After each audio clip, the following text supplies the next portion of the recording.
So welcome back. So we are here in the proportional constant K in Coulomb law is similar to G. In Newton's law of gravitation, instead of being a very small number like G, electrical proportionality constant is a very large number, rounded as a 9 into 10 raised to 9, 10 raised to 9. But it is a 9 followed by how many zeros? 9 follow zeros. The same way you can write in standard form as a 9 times 10 raised to 9 Newton meter square over Coulomb square. Very good.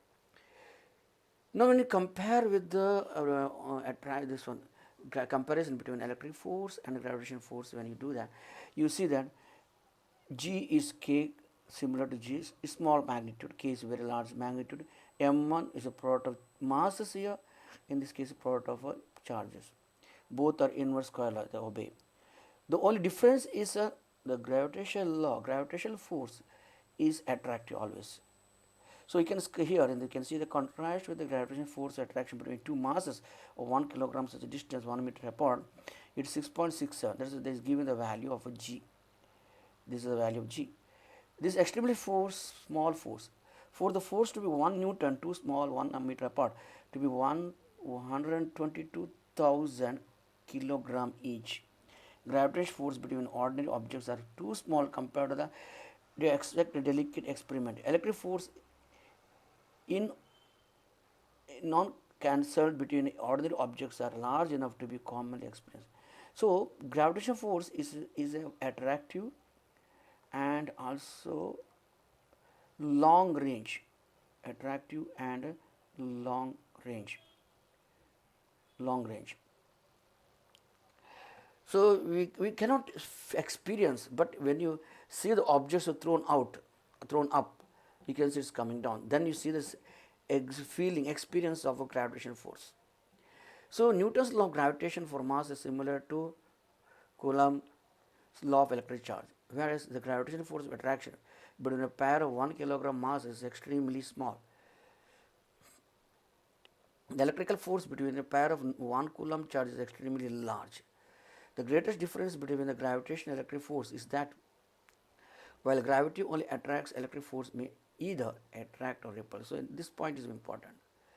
So students, I like to give this question. This is a question here as a assignment, but I can discuss, I can give the clue to write what you have to write there.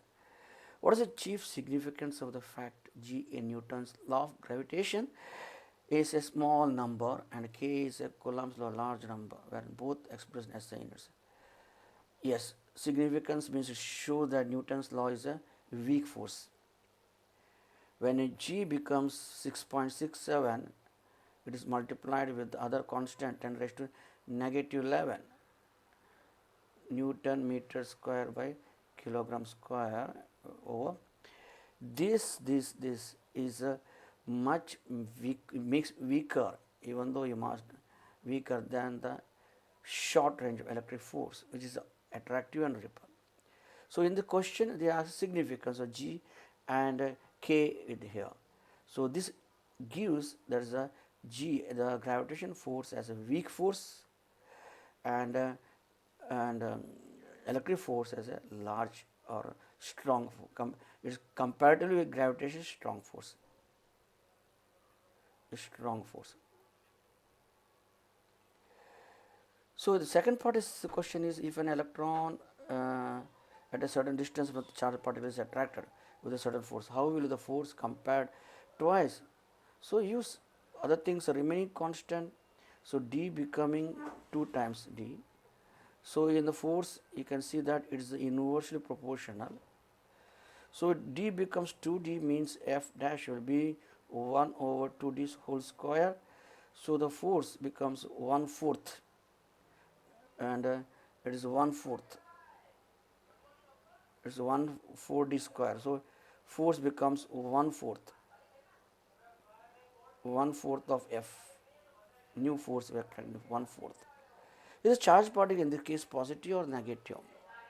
If it is attractive, attraction, the point is attraction, so it should be positive or opposite charges. It should be opposite charges. So is the particle charge in this way opposite? It should be a positive